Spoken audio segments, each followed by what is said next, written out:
Hey everyone, Jordan here. Today we're back with another motherboard preview for Z890, and this time I've managed to get my hands on an ASRock board. They very kindly sent over their Phantom Gaming Lightning Wi-Fi for me to check out. This is going to be the cheapest board that I've looked at so far at $259. I believe the ASRock we looked at was $279, so just something to bear in mind as we go throughout the box. And of course I'll run you through the specs, but let's just get straight into it. In this little accessory box we've got a little Wi-Fi antennas. These are ones that screw in directly onto the back of the I/O. They're not like a typical antenna that you can stick somewhere, so just something to bear in mind. We've got a 3-to-1 addressable RGB adapter, which is a nice little thing to see. Now the M.2 heatsink does come attached to the board, but it was just loose from my one from shipping, so I've just put it in there to keep safe, but I'll put that back on in a minute.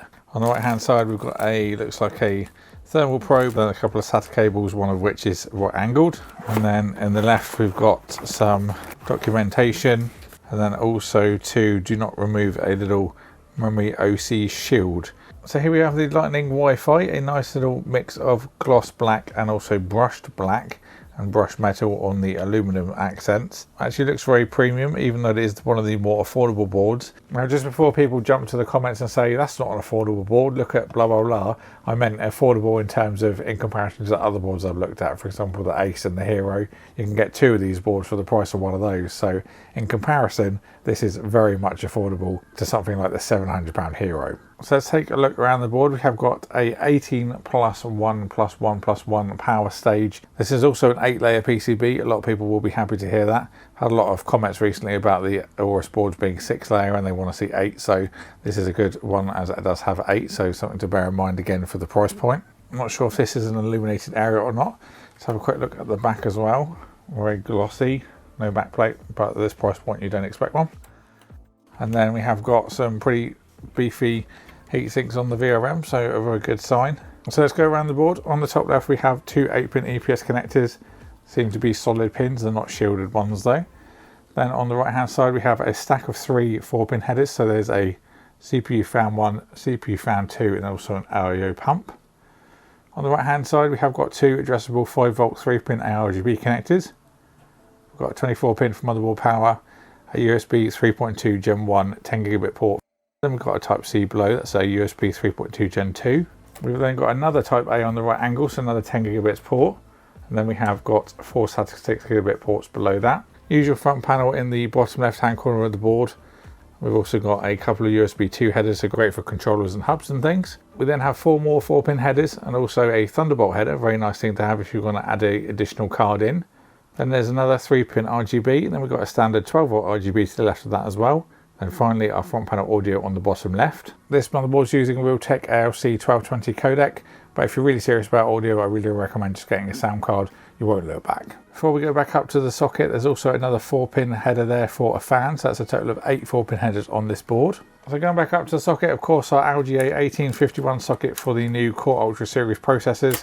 This could be a really good board to use with the Ultra 5. I think we might use this in a build at some point. And on the right hand side, we have got our DIMM slots. This will support up to 256GB of DDR5, up to 9,466 mega transfers per second on XMP. You can of course push it manually if you want to. So onto our expansion and storage slots. The top slot here is a Gen 5.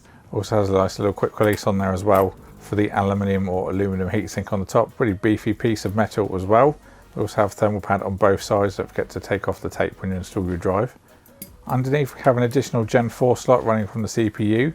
And we have another quick release cover to reveal 2 more NVMe slots, 80mm in length, both Gen 4 running from the chipset. Going back up, we have our expansion slot for our PCIe. That's going to be running at Gen 5 speeds, so all ready for when we have our Gen 5 graphics cards. Then below we have a couple of additional slots running from the chipset. We've got an X16 running at X4, and there's also an X4 down below that as well. Not the fastest in the world, but perfectly good enough for a sound card or a capture card. Before we go to the back of the board, the eagle-eyed amongst you might have noticed this little 30mm NVMe. That's the actual Wi-Fi unit going to the back of the board. This does have Wi-Fi 7 built into it, but maybe we could look at seeing if it's upgradable when we go to use it in a build. So last but not least, onto the rear I/O, we have our Wi-Fi antenna points. Like I mentioned, Wi-Fi 7 also has Bluetooth 5.4. We have a BIOS flash button, very handy. Also an HDMI for some troubleshooting. We have the blue USB ports, the light blue ones are 10 gigabits per second. We have 2 Thunderbolt Type C, 2 USB 2 ports. We have a 2.5 gig LAN, 4 USB 3.2 Gen 1 ports. Even though these are coloured differently, they are all the same speed. Then we have our HD audio, and finally an SP diff. Let's have a look at the ASRock Phantom Gaming Lightning Z890 Wi-Fi. Let me know what you think about it in the comments box below. I will be using this board in the build very soon, like I mentioned, probably the U5 once I get my hands on one. And then I'm also going to be using this in a roundup as well. I'm going to be covering all of the Z890 boards that I've covered, doing my thoughts as a whole, and this will be included. I was just waiting to do this before the roundup so I can then point people if they want to see a bit more of a detailed overview on a certain board. So let me know if there's anything specific you'd like to see in that video as well, any clarifications you might like to see. Before we get that going, of course, there's quite a wide range of prices as well, which is a good thing. This being now the cheapest one, and then we have like the Hero and the Ace as well. So we've got some high-end stuff, a nice mix of everything actually, which is nice. We can cover all the price points. So I will leave the links for this in the description box if you want to pick one up. Of course, big thank you to ASRock for sending it out for me to look at. Thank you all for watching. Hope you enjoyed the video. Get subscribed and ding the bell so you don't miss the future content. I'll see you all in the next one.